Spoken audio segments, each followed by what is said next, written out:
Today, I will continue my reflections on the mysteries of the Rosary by offering just a brief meditation on the glorious mysteries.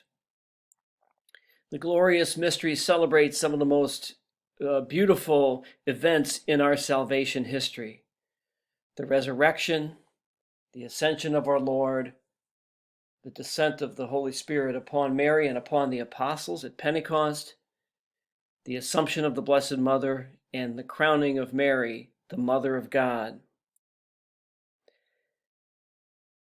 These mysteries remind me that even though Jesus and Mary and the apostles are no longer with us in the flesh, nevertheless, they are still with us. They are with us in spirit. They're with us in our scriptures.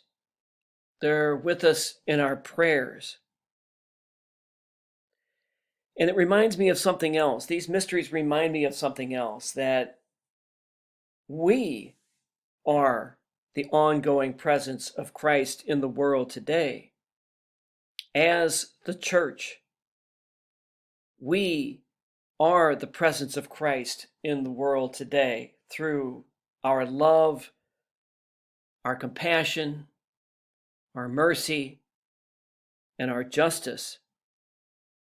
When we display these virtues, when we show the love that is compassion, that is mercy, that is justice, then Jesus truly is present in the world today.